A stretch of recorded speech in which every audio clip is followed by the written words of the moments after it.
성경 말씀 보겠습니다. 누가복음 4장입니다.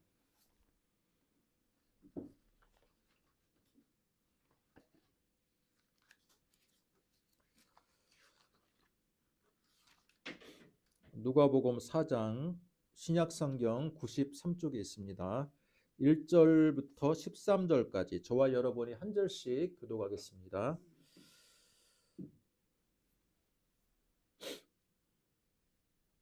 누가복음 4장 1절에서 13절까지 한 절씩 교독합니다. 예수께서 성령의 충만함을 입어 요단강에서 돌아오사 광야에서 40일 동안 성령에게 이끌리시며 너희에게 시험을 받으시더라. 이 모든 날에 아무것도 잡수지지 아니하시니 나의 수가 다함에 줄이신지라. 마귀가 이르되 내가 만일 하나님의 아들이여든 이 돌들에게 명하여 떡이 되게 하라. 예수께서 대답하시되 기록된 바 사람이 떡으로만 살 것이 아니라 하였느니라. 마귀가 또 예수를 이끌고 올라가서 순식간에 천하만국을 보이고 모든 권위와 그 영광을 내가 네게 주리라. 이것은 내게 넘겨준 것이므로 내가 원하는 자에게 주노라. 그러므로 내가 만일 내게 절하면 다 내 것이 되리라. 예수께서 대답하여 이르시되 기록된 바 주 너의 하나님께 경배하고 다만 그를 섬기라 하였느니라. 또 이끌고 예루살렘으로 가서 성전 꼭대기에 세우고 이르되 내가 만일 하나님의 아들이여든 여기서 뛰어내리라. 기록되었으되 하나님이 너를 위하여 그 사자들을 명하사 너를 지키게 하시리라 하였고 또한 그들이 손으로 너를 받들어 내 발에 돌에 부딪히지 않게 하시리라 하였느니라. 예수께서 대답하여 이르시되 주 너희 하나님을 시험하지 말라 하였느니라. 같이 읽습니다. 마귀가 모든 시험을 다한 후에 얼마 동안 떠나니라. 아멘. 자, 오늘 말씀 세 가지 시험이라는 제목으로 저와 여러분이 하나님의 귀한 말씀을 듣도록 하겠습니다. 한 주 동안 잘 지내셨습니까? 올겨울 들어 가장 큰 혹한의 추위가 이번 주 내내 있었습니다. 굉장히 추웠고요. 또 오늘 예배 드리러 오늘 아침에도 예배당이 꽁꽁 언 듯이 굉장히 추웠습니다. 추운 겨울일수록 건강관리 유의해 주시고 또한 오늘 말씀처럼 언제나 우리 주변에 언제나 유혹이 있고 시험이 있는데 그 시험에서도 여러분의 영적인 건강도 잘 챙기시는 한 주가 되기를 바랍니다. 하나님께서 우리 인간을 만드실 때 하나님의 형상으로 만들었다라고 창세기 3장은 말하고 있습니다. 하나님의 형상은 무엇입니까? 하나님의 마음의 모양이다. 이렇게 주일학교 공과공부 교재에 그렇게 말하고 있습니다. 가장 쉽게 하나님의 형상을 하나님과 닮은 꼴, 특별히 하나님의 어떤 부분이냐? 하나님의 마음의 속성을 닮아서 창조하셨다. 그렇게 말하고 있습니다. 하나님의 형상을 닮은 인간은요, 두 가지의 그래서 속성이 있습니다. 첫 번째는 땅의 속성이 있고 두 번째는 하늘의 속성이 있습니다. 땅의 속성은 뭡니까? 인간이기에 이 세상을 살아가는 많은 생물들처럼 생육하고 번성하고 욕망에 휘둘리고 뿐만 아니라 땅에 있는 여러 가지의 가장 기본적인 여러 가지의 욕망들, 속성들을 가지고 있다는 겁니다. 반면에 하나님의 형상으로 창조되었기에 인간은 하늘의 속성도 가지고 있습니다. 다른 동식물들과는 다르게 고귀한 가치를 알고 또한 진리를 추구하고 또 하나님에 대해서 섬길 줄 알고 하나님을 믿고 이처럼 하늘의 속성을 가지고 있기도 합니다. 중요한 것은 사람은 이 땅의 속성과 하늘의 속성 두 가지의 속성 중간에 끼어 있는 존재라고 볼 수 있습니다. 그게 바로 하나님의 형상으로 창조된 인간의 기본적인 숙명입니다. 내가 어느 속성을 택할 것인지 그걸 정해야 되는 거예요. 하나님을 알지 못하고 세상 가운데 있는 사람은 땅의 속성을 택하기로 작정한 사람들이죠. 그래서 땅 안에 있는 동안에만 내가 잘 살면 되고 땅 안에 있는 동안 부귀영화를 누리면 되고 다른 사람들이 조금 피해를 입히더라도 내가 잘 되면 된다라고 생각하는 그런 생각과 그런 삶의 기준을 갖는 사람들은 바로 땅의 속성을 갖고 있는 사람이라고 볼 수 있습니다. 반면에 하늘의 속성을 갖고 있는 사람이 있죠. 굉장히 금욕적이고 하나님을 닮기 위해서 매일 말씀을 보고 기도하고, 자, 이처럼 거룩을 향해서 나아가는 그런 속성을 가진 사람들도 있습니다. 그런데 중요한 것은요, 예수님께서 세 가지 시험을 받았다라는 것은 뭐냐면, 여러분, 예수님도 이 땅에 육신으로 오시는 순간부터는 바로 땅의 속성과 하늘의 속성 사이에 속해 있는 인간의 세계로 오셨다라는 거예요. 그 정체성을 가지고 오셨다라는. 만약에 하나님 예수님께서 이 땅에 오시기 전에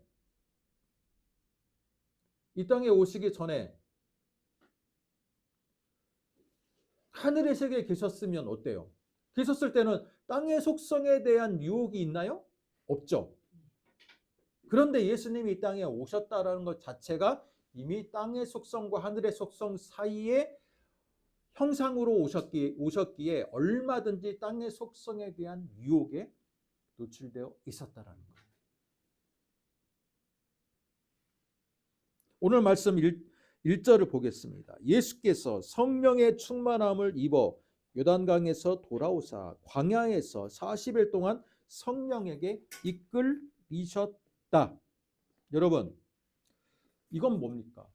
예수님께서 여러분, 요단강에서 광야는요, 그리 멀지가 않습니다. 요단강을 보고 나면요, 요단강을 중심으로 우측에 있는 쪽은 다 광야예요. 예수님께서 시험을 받으셨는데 이건 사단이 초청한 시험이 아니라 어떤 시험이라고요?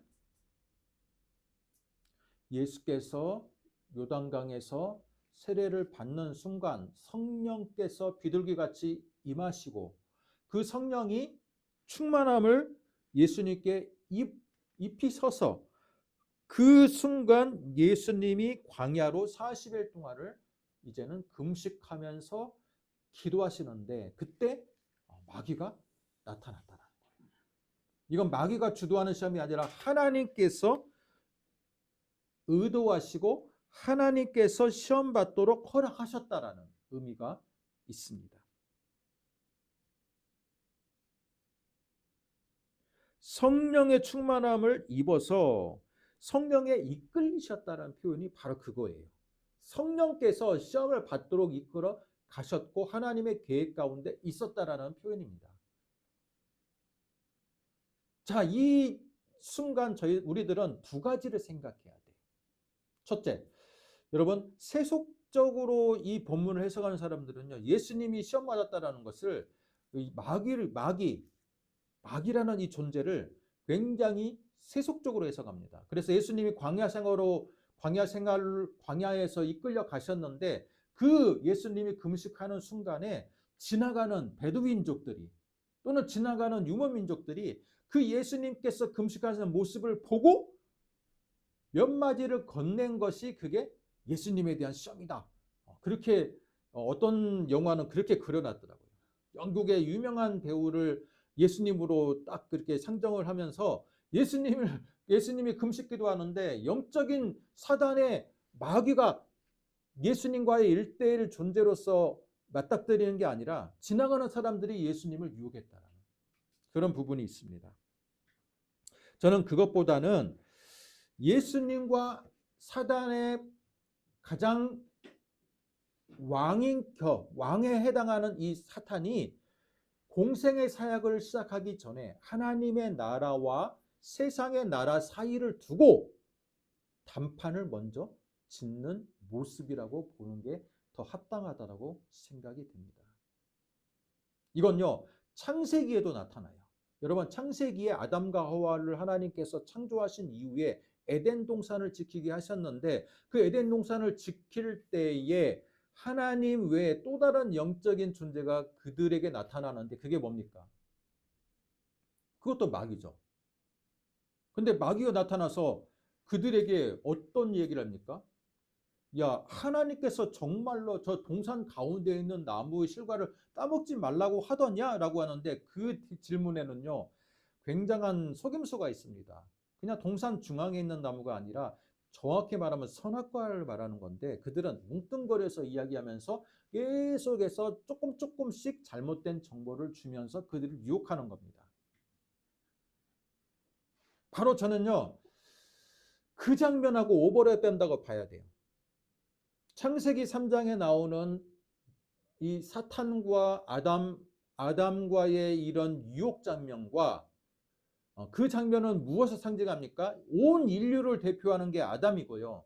온 인류를 대표하는 아담과 또한 세상의 공중 권세를 쥐고 있는 이 사단이 바로 아담 이후의 그 모든 자손들에게 영향력을 행사할 수 있을까 없을까를 결정하는 굉장히 중요한 장면이에요.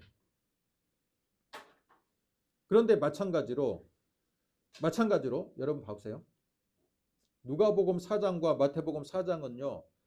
예수님으로 인해서 하나님의 나라가 이제는 구현되고 이 하나님의 나라 영역이 이제 생기기 직전에 하나님의 나라와 또한 하늘의 속성을 가지고 이 땅에 하늘의 속성을 전파하실 예수님과 땅의 속성을 쥐고 있는 마귀가 먼저 공생의 사역을 하기 전에 뭔가 딜을 하려고 하는 장면이 오늘 장면이에요. 창세기 3장하고 비슷하지 않습니까? 그런데 아담과 하와는 그 유혹을 넘어갔나요? 못 넘어갔나요? 못 넘어갔어요. 마귀의 이야기를 듣다 보니까 선악과 나무가 이제는 보암직도 하고 먹음직도 하고, 그죠? 탐스럽기도 해요.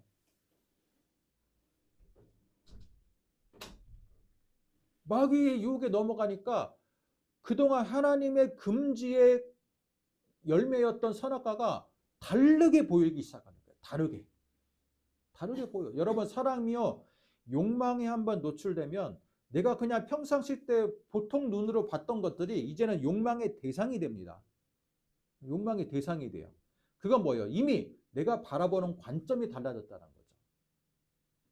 그런데 오늘 말씀은 바로 마귀가 예수님을 그렇게 공격하는 거예요.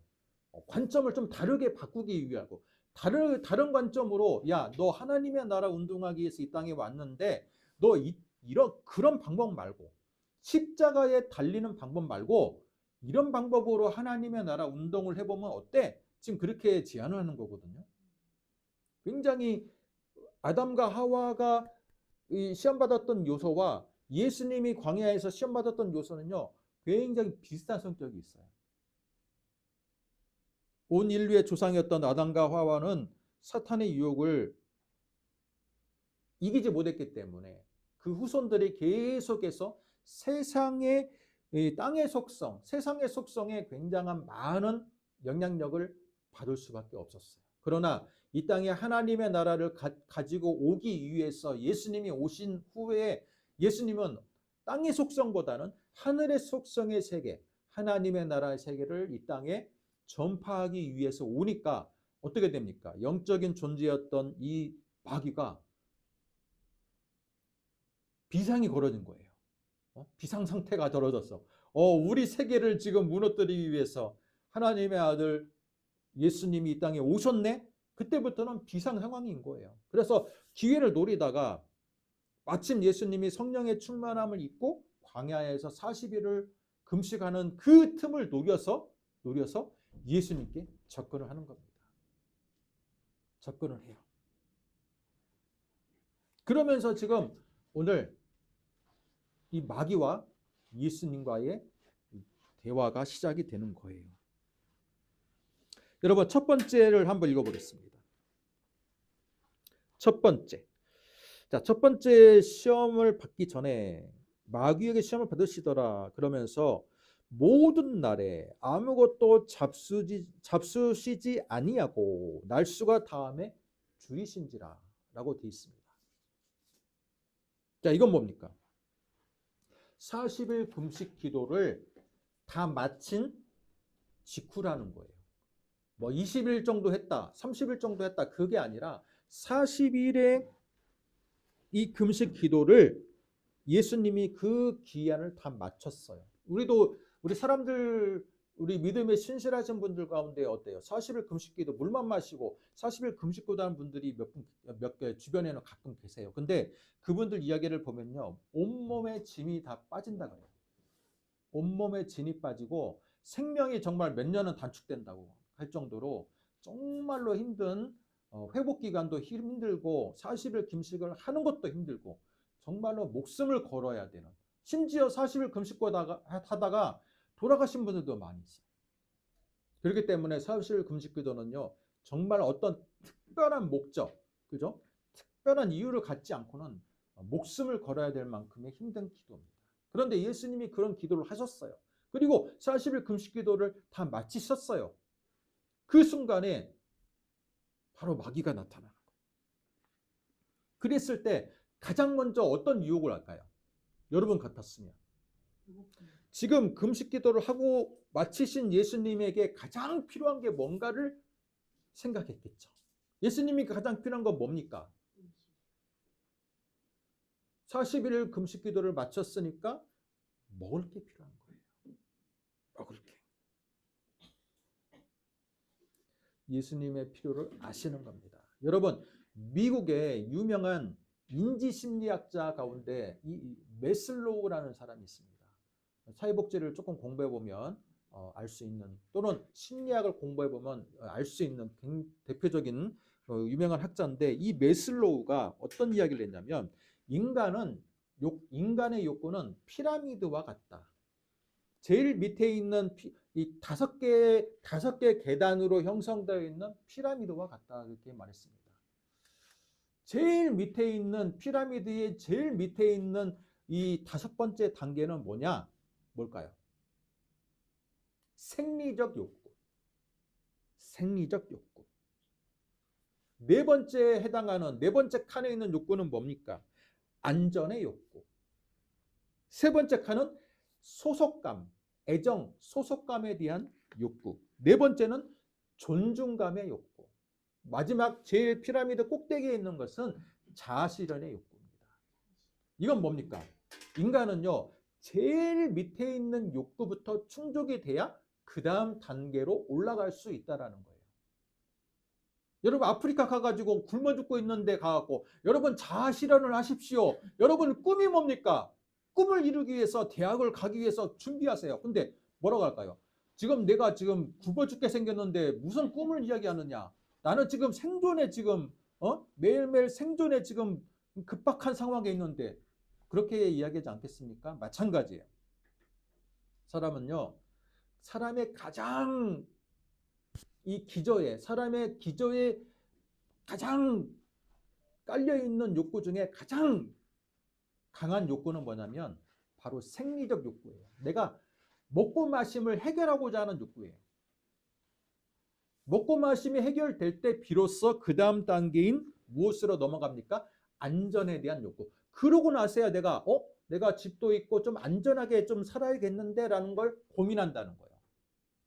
그 안전이 좀 확보되면 그 다음에는 뭡니까? 인정입니까? 소속감.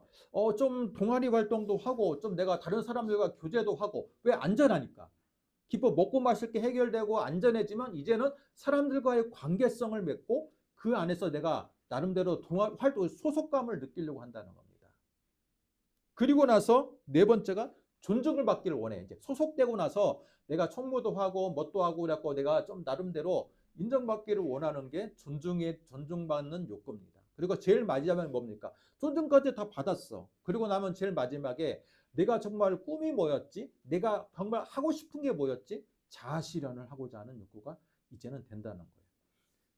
어느 정도 좀 수긍이 됩니까? 네. 저는 이게 굉장히 수긍이 되는 부분이 많이 있다고 생각이 돼요.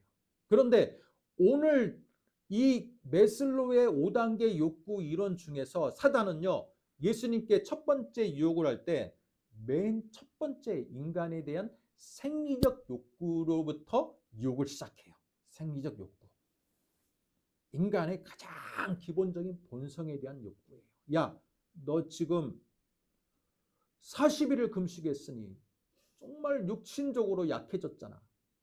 먹고 마셔야지. 먹고 마심이 해결해야지. 네가 하나님의 나라 운동을 하더라도 먹고 마심이 해결돼야지 않겠어? 맞아요, 안 맞아요? 너무나도 맞는 말이에요. 그죠? 가장 기본적인 이 1단계, 메슬로우의 1단계 욕구가 해결되지 않으면 그 다음 단계로 나아갈 수 없잖아요. 그러니까 예수님에게 나타나서 마귀가 야, 너 지금 하나님의 나라 운동하려면 그 육신, 약한 육신으로는 안 돼. 지금 빨리 여기 돌들 많이 있으니까 광야에 널린 게 뭐예요? 자갈, 돌, 뭐. 그러니까 이거 하나 빨리 명해가지고 빨리 떡으로 만들어서 먹어라. 그러면 힘을 얻어서 너 하나님의 나라 운동할 수 있지 않겠니? 맞는 말이에요? 틀린 말이에요? 맞는 말이죠. 맞는 말이에요. 기본적으로 그래요. 상식. 기본적으로 맞는 말이에요. 그런데 오늘 예수님께서는 어떤 반응을 하십니까? 그러기 전에 예수님의 반응을 보기 전에 3절을 자세히 보세요. 같이 한번 읽겠습니다. 마귀가 이르되 내가 만일 하나님의 아들이여든 이 돌들에게 명하여 떡이 되게 하라. 여러분, 마귀의 말에는요, 이게 떡을 네가 공급받아서 육신을 회복하라는 말은 맞는 말이에요. 그런데 그 앞에 있는 전제가 잘못됐어. 뭡니까? 만일이에요. 만일 네가 하나님의 아들이거든. 예수님이 하나님의 아들이신데 마귀는요, 의문을 일으키는 거예요. 야, 너 정말 하나님의 아들 맞아? 네가 하나님의 아들이라면 이 정도는 해야지 않겠어? 라는 기본적인 뉘앙스가 있다라는 거예요. 네가 하나님의 아들임을 증명해봐. 그러면 내가 인정해 줄게. 자, 그런 뉘앙스에서 예수님께 돌을 명하여 떡이 되게 하라 라고 지금 말하고 있는 거예요. 여러분, 이건요, 빨리 떡을 만들어서 먹어라 라는 말은 틀린 말은 아니지만 자세히 보면요, 예수님의 신분 자체에 의문점을 일으킨다는 거예요. 예수님의 신분 자체에 의문점을 일으켜요. 그런데 여러분, 이게 사단이 첫 번째 유혹했던 것이 그 이후로 여러분 일회성일까요? 일회성일까? 아니에요.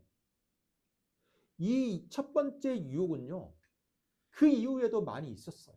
예수님이 하나님의 나라 운동할 때 오병이어 사건으로 예수님이 3,000명과 5,000명을 먹였거든요. 그러니까 사람들이 우리의 굶주림을 해결해 주실 분은 이분이다라고 해가지고요, 예수님을 뭘로 착각합니까? 떡을 주시는 분으로 착각하는 거예요. 이게 유혹이지 않을까요? 예수님이 첫 번째 많이 하나님의 나라 운동할 때 예수님이 당면한 유혹은 뭐냐면요, 우리에게 돌을 떡으로 만들어 먹는 것처럼 예수님으로 인해서 우리의 양식이 공급된다라고 생각해서 쫓는 사람들의 유혹이 예수님이 맞닥뜨린 유혹이에요. 그 유혹을 사단이 이미 공생의 사역하기 전에 공격하는 겁니다.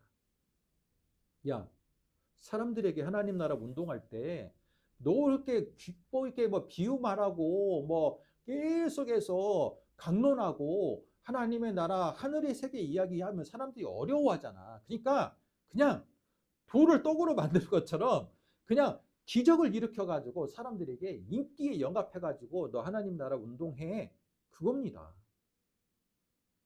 많은 사람들이 예수님이 40일 동안 굶주렸던 것처럼 여러분, 그 당시에 예수님께서 공생애 사역했을 때 유대인들은요, 정말 굶주린 사람이었어요. 그거 어떻게 하냐고요? 제가 항상 말하고 있는 요세푸스라는 그 역사학자들 있잖아요. 그리고 그 당시에 그 랍비들의 기록들이 보면요, 그 당시에는요, 밀란이 끊이지 않았어요. 또 굶어 죽는 사람도 굉장히 많았다는 기록이 있어요. 굶어 죽는 사람 많았어. 그러면 여러분 어때요? 우리 마치 6.25 직후의 상황 같은 느낌이야. 언제든지 밀란이 일어나도 전혀 이상하지 않고 많은 사람들이 먹을 게 없어서 굶주리는 때 예수란 분이 나타나서 오병이어 사건을 일으키니까 사람들이 어떻게 합니까? 아, 이분은 우리에게 떡을 주실 분이다라고 해가지고 계속 쫓아다닙니다. 왕으로 모시려고. 근데 여러분 그 사건을 통해서 뭘 봐야 되냐면 예수님이 당면한 첫 번째 유혹이 바로 그거였던 거예요.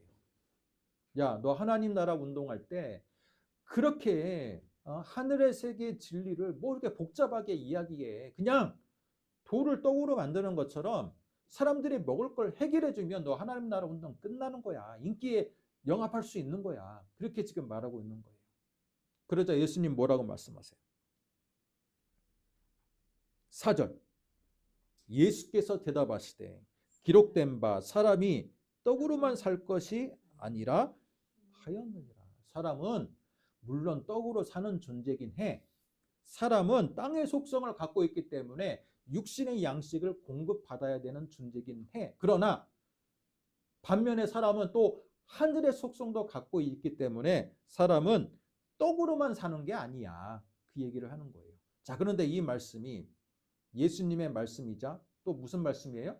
신명기의 말씀이라는 거예요. 신명기 8장 3절에 이 말씀이 기록되어 있다는 거예요.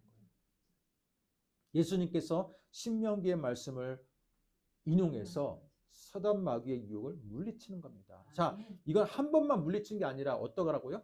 예수님이 공생에 사역하는 동안 많은 사람들이 우리의 떡을 해결해 주실 분은 당신밖에 없습니다 하고 했을 때 예수님은 가만히 있으면 인기에 영합할 수 있었는데 뭐라고 말합니까? 피하셨다라는 기억이 있어요. 여러분 복음서 말씀을 보면요, 예수님이 사람들이 왕으로 추대하려고 할 때 예수님은 도망가셨다, 피하셨다, 그 자리를 피하셨다. 이건 뭐예요? 이 바로 첫 번째 유혹으로부터 사단 마귀를 물리쳤던 것처럼 예수님은 공생에 사역하는 동안에도 계속해서 사람들을 떡을 공급해주는 자로 사람들이 오해하고 있을 때 그 자리를 피하셨다는 거예요.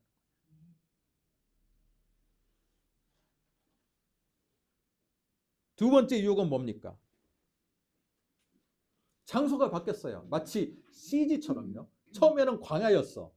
그잖아요. 첫 번째 유혹은 광야잖아요. 40일 굶주린 직후니까 광야에 있는 여기 돌들 떡 만들어 먹어. 그러더니 두 번째 유혹은요, 마치 CG처럼 장소가 바뀌었어. 어디로 바뀌었습니까? 예루살렘 성전 꼭대기.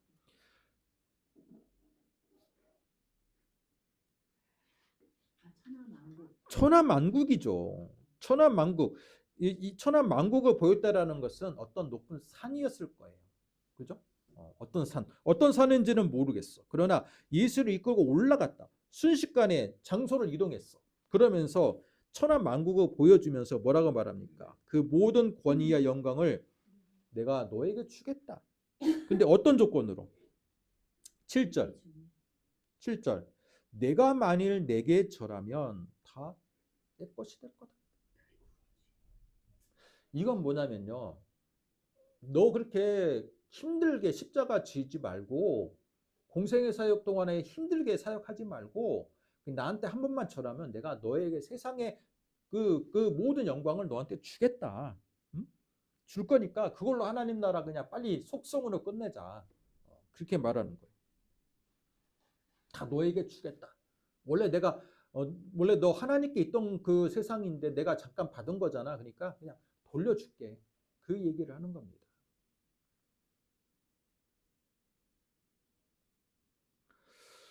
여러분 같았으면 어땠을까? 자, 이것은 무슨 욕구를 말하는 것 같습니까? 그렇죠. 명예, 권위. 세상에 권세를 준다는 것은 세상의 왕이 되겠다는 거거든요. 그죠? 너 지금 신분도 지금 석공으로 태어나가지고 가난하잖아. 흑수저잖아. 흑수저를 뭘로 만들어준다고요? 다이아몬드 수저로 만들어준다는 거야. 흑수저를 다이아몬드로 수저로 만들어주겠다는 이 유혹. 이 유혹은요, 정말 사람이라면 혹할 수밖에 없는 유혹이에요. 여러분 어때요? 지금 소빈이가 웃고 있어. 흑수저에서 다이아몬드 수저가 된다니까. 여러분 얼굴이 밝아지고 있어. 이범님. 우리 모두 듣고 싶은 이야기잖아. 우리 모두 듣고 싶은 이야기가 뭐예요? 수저가 갑자기 한 단계가 아니라 그냥 여러 단계를 다 넘어가서 최종적인 수저로 넘어간다는 이 이야기는요. 현대인들이면요. 다 얼굴이 밝아지고 웃음을 웃게 되는 거고 정말 모든 사람들이 원하는 부분이야. 세상의 모든 권세를 갖는다는 거. 부와 명예를 갖는다는 거. 예수님이라고 혹하지 않았겠습니까? 예수님이 공생에 사역할 때 많은 사람들이 예수님을 왕으로, 그죠? 또는 당신밖에 없나이다.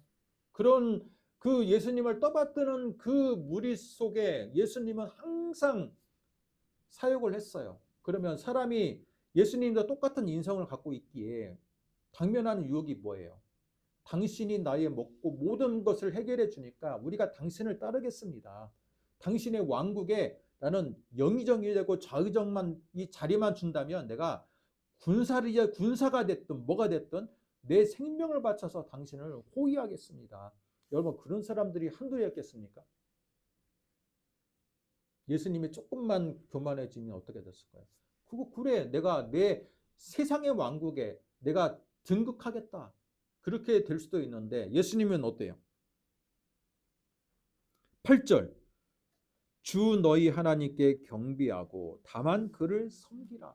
이 세상의 진정한 주인은 어떤 사람이 될 수 있는 게 아니라 그죠? 오직 하나님께 달려있다. 하나님의 주권이다. 지금 그 얘기를 하는 거죠. 자, 이 6절에 8절에 나오는 말씀 또한 뭡니까? 성경의 말씀이에요. 신명기 6장 13절의 말씀. 신명기 6장 13절의 말씀.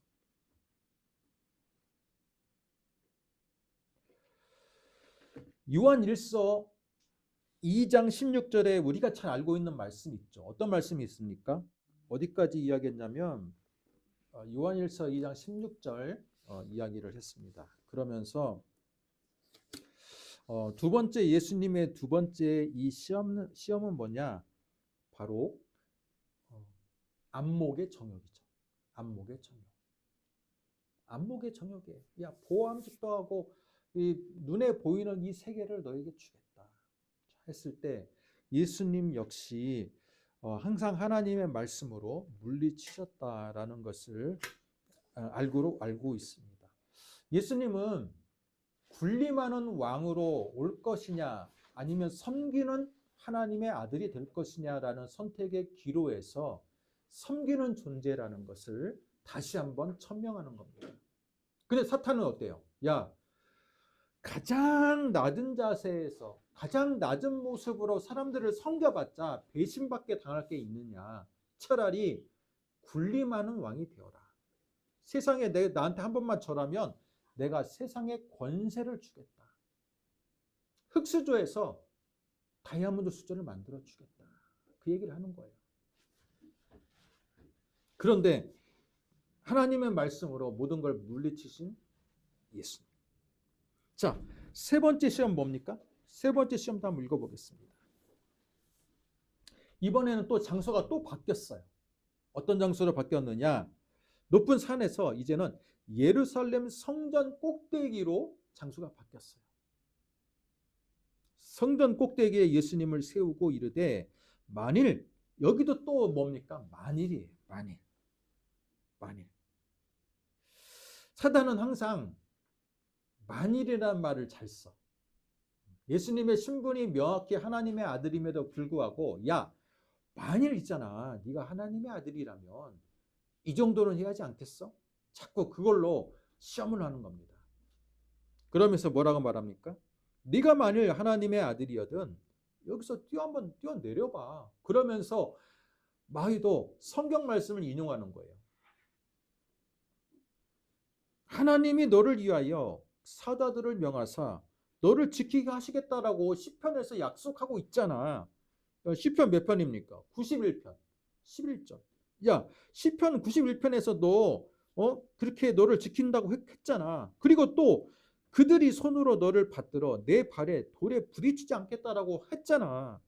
그렇게 말하는 거예요. 근데 여러분 중요한 것은 사단이 성경을 인용할 수 없다라고 우리는 생각하지만 생각보다 사단이 영악합니다. 성경까지도 인용을 해요. 근데 사단이 인용하는 성경을 자세히 찾아보면요, 예수님이 이 성전 꼭대기에서 떨어질지라도, 또 하나님의 귀한 종들이 떨어질지라도 하나님이 받쳐준다는 그런 의미가 아니에요. 문맥을 무시하는 거고요, 상황을 무시하는 성격이에요. 여기서 우리가 알 수 있는 건 뭐예요? 여러분, 성경을요, 문맥을 무시하고 상황을 무시하고요, 잘못된 성경을 잘못해갖고 곡해하는 것이 오히려 이단이 될 수 있고 사단의 앞잡이가 될 수 있다라는 거예요. 여러분, 이단이라고 해서 성경을 모르는 게 아니에요. 신천지 보면요, 성경 공부 엄청 합니다. 엄청 해요. 요한계시록 막 달달달달 파요. 근데 요한계시록의 원래의 문맥, 그 당시의 상황, 그 당시의 모든 것들을 고려하지 않고 자신들의 교리에 맞게 짜집기를 하는 성경 공부는 정말 위험한 거예요. 사단이 지금 세 번째 유혹을 통해서 그 정체를 밝히는 거야. 야, 성경 말씀 이렇게 해석할 수도 있어. 이렇게 해석해가지고 이렇게 하면 이렇게 되는 거야. 그렇게 하는 거예요. 왜? 예수님이 첫 번째와 두 번째 시험에서 뭘로 물리쳤어요? 말씀으로 물리치니까 사단도 세 번째 유혹할 때는 말씀으로 유혹하는 거예요. 여러분, 이거 우리가 잘 알아야 돼. 때문에 우리 예수 믿는 사람들이요, 말씀을 잘못 알면요, 이단에 빠지기도 쉽고 잘못 적용된 말씀으로 인해서 오히려 유혹이나 또는 시험에 들 수 있다는 거예요. 지금 우리 시대는 어떤 시대입니까? 말씀이 흔한 시대예요. TV만 틀면 기독교 방송에서 24시간 성경 말씀 들을 수 있고 설교 말씀 들을 수 있어요. 뿐만 아니라 유튜브를 통해서도 유명한 목사님의 설교를 들을 수가 있어요. 그런데 여러분, 잘못 해석된 말씀은 정말 우리의 영혼에 유익을 끼치는 게 아니라 해악을 끼칠 수가 있다는 거예요. 그리고 지금 세 번째 유혹의 정체는 뭡니까? 자, 이게 근본적인 속성은 뭐예요?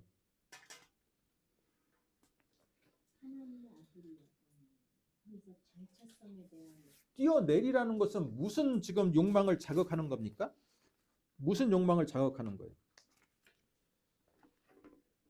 요한일서 2장 16절에 의하면요, 육신의 정욕, 안목의 정욕이 아니라 이생의 자랑이에요. 이생의 자랑. 왜? 여러분, 이생의 자랑이 뭐예요? 사람이 내 인생에 대해서 스스로 객관적으로 평가를 못합니다. 어떻게 해요? 자랑거리를 만들어. 내가 옛날에 말이야, 이랬던 사람이야. 나 이랬던 사람이야. 스스로 과대평가하는 사람들이 대부분이에요. 왜? 자존감을 높이려고. 자존감이 낮은 사람일수록요, 여러분, 자랑을 많이 해요. 자세히 보면. 부자이고 명예로운 사람들은요, 이미 이 자랑할 게 더 이상 자랑할 게 뭐가 있어요. 오히려 겸손한데 이 자존감이 낮은 사람들이 내가 한때 말이야 하면서 막 이렇게 이야기합니다.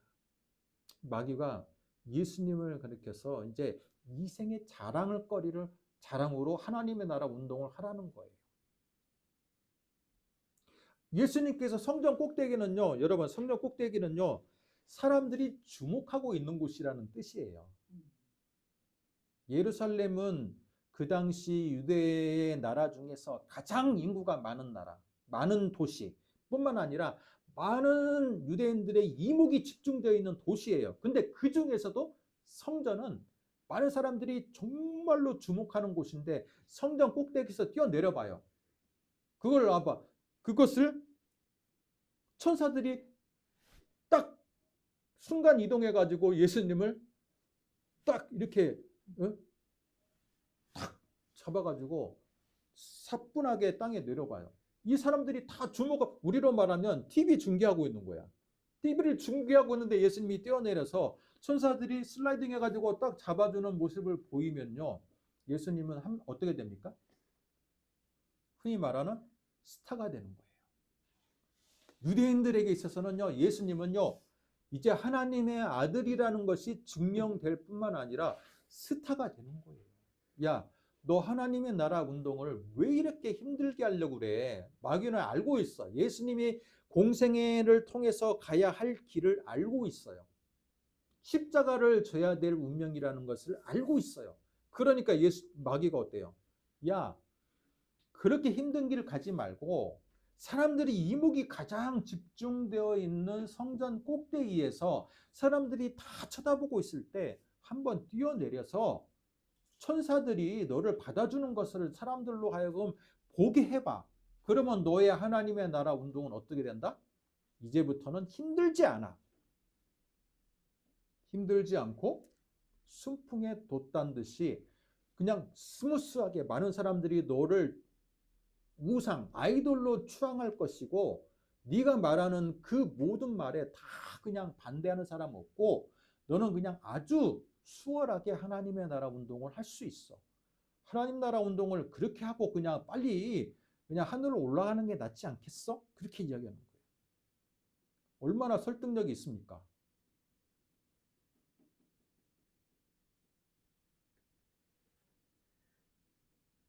그런데 예수님께서 뭐라고 말씀하세요?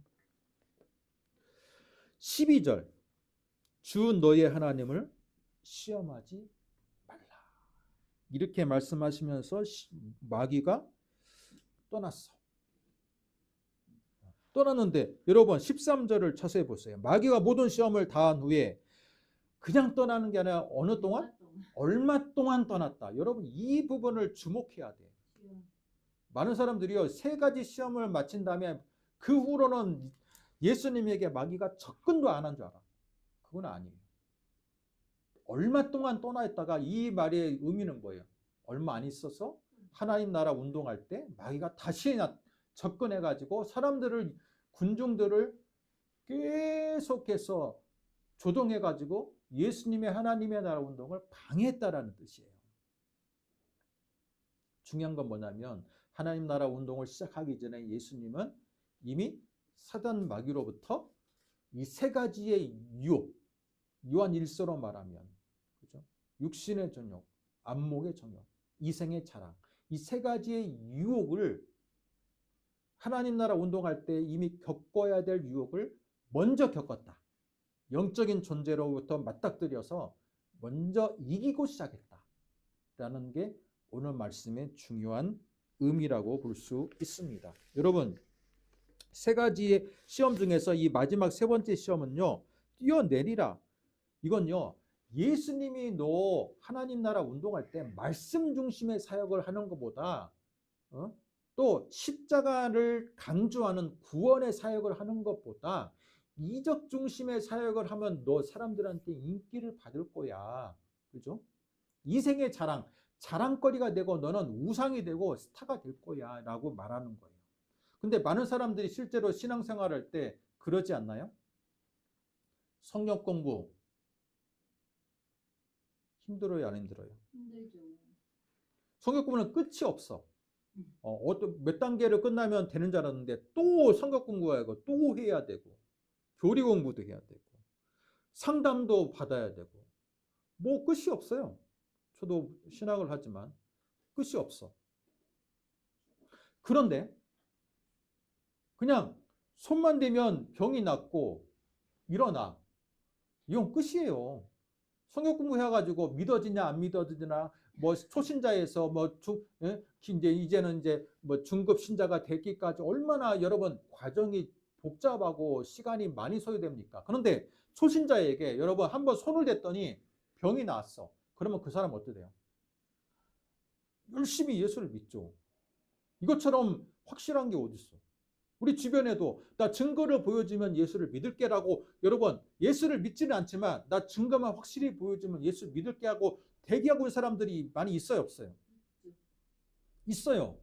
그 사람들한테 손 내밀어 갖고 여러분 병이 낫고 환자가 일어나고 암병이 낫고 그러면요 곧바로 예수 믿을 것처럼 보여요. 마귀가 지금 그걸 유혹하는 거야. 야, 너 성전 꼭대기에서 뛰어내리면 너 이적을 한번 보여봐. 그러면 너 그냥 말씀 사역으로 해가지고 사람들을 변화시키는 게 얼마나 힘든데. 얼마나 힘든데. 그냥 한번 쨍하고 보여줘. 그러면 사람들이 너를 아이돌로서 우상으로서 추앙할 거야. 너 하나님 나라 운동에 다 그냥 크레임 안 걸고 다 그냥 오케이 할 거야. 그 얘기를 하는 거예요. 저는요, 예수님한테 오는 유혹 중에 이 세 번째 유혹이 아마 예수님의 입장에서는요, 가장 큰 유혹일 수도 있을 것 같아요.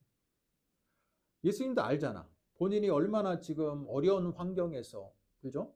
갈릴리 나사렛이라는 이 나사렛에 무슨 소망이 있느냐, 나사렛에서 무슨 선한 게 날 수 있느냐라고 했던 그 당시 인식과 그런 이 신분을 극복하기 위해서 예수님이 얼마나 힘들게 지금 30살까지 있었는데, 이제는 공생의 사역도 어때요?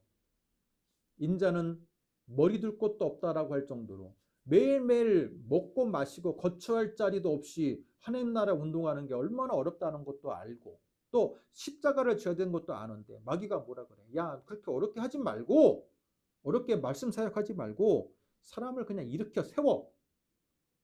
그냥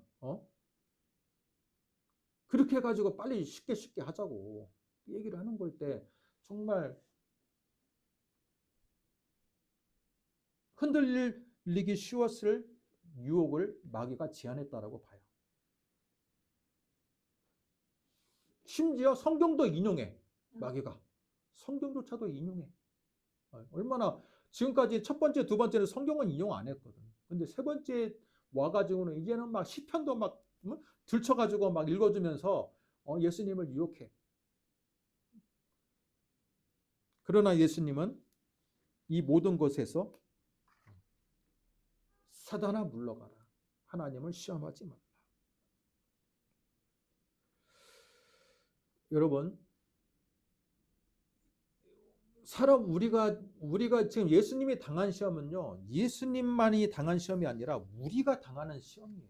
왜?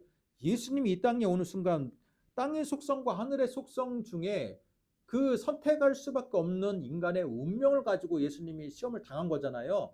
마찬가지로 우리 역시 땅의 속성과 하늘의 속성 중간에 있는 인간의 위치에 신앙생활하기 때문에 얼마든지 첫 번째, 두 번째, 세 번째 유혹은 사단이 우리에게 매 순간 있다라는 거예요.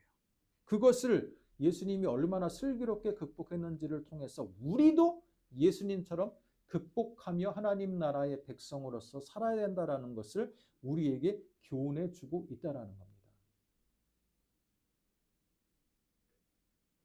교훈해 주고 있어요. 그런데 많은 사람들이 넘어지고 있어요. 넘어지고 있습니까? 안 넘어지고 있습니까?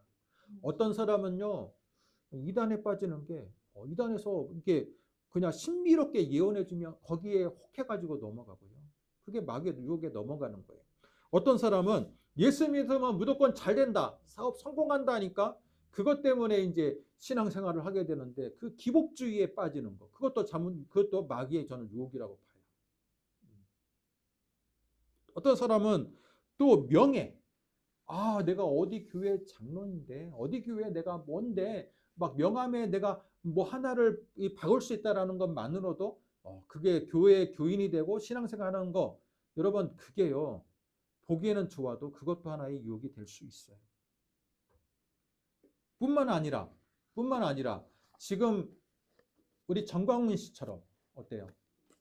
자기가 만약에 이 세상의 자랑거리가 된 것처럼 마이크 맨날 잡고, 요즘 막 일주일에 한 번 몇 번씩 마이크를 잡던데, 여러분 그게 정말 목사가 해야 될 일입니까? 그냥 목사도 아니죠, 이제는 정광훈 씨죠. 그게 뭐예요? 이생의 자랑, 안목의 정욕, 모든 것에 다 지금 빠져가지고 사탄의 유혹에 빠져가지고 죄의 길을 걷고 있는 불쌍한 한 사람의 모습이에요. 근데 그 사람만 그렇게 그 길을 걸어갑니까? 그 사람을 추종하는 많은 사람들도 똑같은 길을 걸어가는 거예요. 우리 역시 그 사람하고 길을 달리한다고 해서 우리 역시 제대로 된 진리 길에 서 있습니까? 우리 스스로도 이 부분을 되돌아보아야 되는 거예요. 내가 혹시라도 이생의 자랑, 안목의 정욕 뿐만 아니라 육신의 정욕에 빠져 있지는 않는지 한번 생각을 해보아야 돼요. 마귀가 모든 시험을 다한 후에 얼마 동안 떠나 있었어. 얼마 동안. 여러분, 이 얼마 동안은요, 긴 시간이 아니에요. 예수님 하는 나라 운동하니까 이제 사람들 군중들을 다 밑에서 사단이 배후조종해가지고 예수님의 그 사역을 방해하는 이제는 사역으로 유혹을 시작해요. 심지어 예수님의 제자들조차 사단이 충동질해가지고 예수님을 유혹합니다. 마태복음 16장 사람들이 나를 누구라느냐 할 때 주는 그리스도시여 살아계신 하나님의 아들입니다 했을 때 그리고 난 직후에 예수님이 내가 십자가를 이제는 져야 될 것이다. 내가 교회를 세울 건데 교회가 세워지기 위해서는 십자가를 져야 된다라고 하니까 베드로가 뭐라고 말합니까? 주여 그리하지 마옵소서. 더 쉬운 길로 가옵소서. 왜 십자가를 집니까? 이게 바로 사탄의 유혹 아닙니까? 사탄이 지금 성전에서 꼭대기에 뛰어내려가지고 사람들의 인기에 영합해가지고 하나님 나라 운동하자는 그 정신하고요 베드로의 말과는 일맥상통하는 말이에요. 뭐 그렇게 어려운 길을 갑니까? 좀 쉬운 길 갑시다. 쉬운 길. 사람들에게 좀 죽었던 사람도 일으키고 나사로만 일으키지 말고 다른 사람들도 한번 일으키고 사람들 더 많이 치유를 해서 우리 좀 인기에 영합해가지고 하나님 나라 운동합시다. 그 얘기인 거예요. 기독교는요 인기 있는 종교가 되면 안 돼요. 내가 보기에 인기 있는 종교가 되는 것은 그 다른 사상들하고 야합할 때 인기 있는 종교가 되는 거예요. 예수 믿으면 잘 된다, 복 받는다, 병이 낫는다, 축복받는다 하면 사람들의 인기에 영합하는 거 아닙니까? 그래 안 그래요? 사람들이 받고자 하는 것을 자극해가지고 예수 믿으면 다 해결돼 만사형통이야 라고 하면 여러분 그걸로 인해서 예수를 더 많이 믿을 거예요. 근데 예수님은 그런 방법을 택하지 않았다라는 거예요. 그런 방법을 택하지 않고 십자가의 길을 택했다라는 거예요. 그러면 예수를 믿는다는 건요 십자가의 길을 나 역시 자기 십자가를 지고 따르는 길을 걷는 자가 진짜 예수를 믿는 자라고 그렇게 예수님은 원하셨고 그 길이 진짜 신자가 되는 길이라는 걸 보여줬다라는 거예요. 그래서 예수 믿는 신앙생활은요 별로 인기 있는 여러분 길이 아니에요. 근데 여러분 기독교가 어느 몇 년 전에 몇십 년 전에는 인기 있는 종교가 됐잖아요. 이유가 뭐예요? 만사형통이 되니까. 뭐 6이 잘 되면 0이 잘 되고 0이 잘 되면 뭐 만사형통되고 뭐 그런 약간의 좀 기복주의하고 연관이 되니까 기독교가 인기 있는 종교가 됐어요. 근데 인기 있는 종교가 되는 순간 지금 갑자기 무너지잖아요. 그게 뭐냐면 결국은 기독교가 인기를 얻는 순간에 사단이 원하는 그 교리가 완성이 되고 사단이 좋아하는 이 사람들 그런 교리들이 모였을 때 결국은 사단은 멸망으로 이끌어가는 거예요. 지금 기독교가 그래서 쇠퇴하는 것은 당연한 거예요. 당연한 거. 그동안 잘못 가르쳤던 그것들이 결국은 이제는 보응을 받는 것이죠. 다시 이런 어려움을 통해 가지고 기독교가 정화의 운동이 필요하다라는 것, 전환점이다라는 것들을 기억하고 오늘 이 세 가지 유혹을 통해서 여러분도 내가 지금 맞닥뜨리고 있는 유혹이 무엇인가? 나는 어떤 유혹에 취약한 사람인가? 그걸 한번 생각해 보시고 그 취약함을 나는 어떻게 극복을 해야 될 것인가? 다시 한번 생각해 볼 수 있는 한 주가 되시기를 주님의 이름으로 축복합니다. 기도하겠습니다. 사람이 떡으로만 살 것이 아니다라고 하나님 말씀해 주셨습니다. 또 하나님만을 경배하고 섬기라. 사람은 땅에 속한 존재가 아니라 하늘에 속한 존재이고 하늘에 속하기 위해서 하나님만을 경배해야 된다는 것들을 오늘 말씀은 말해주고 있습니다. 이 말씀처럼 우리 역시 항상 깨어 있어서 시험에 들지 않고 예수님처럼 시험을 이기며 하나님 나라에 속한 백성으로 살아가는 우리들 되게 하여 주옵소서. 예수님의 이름으로 기도드립니다. 아멘.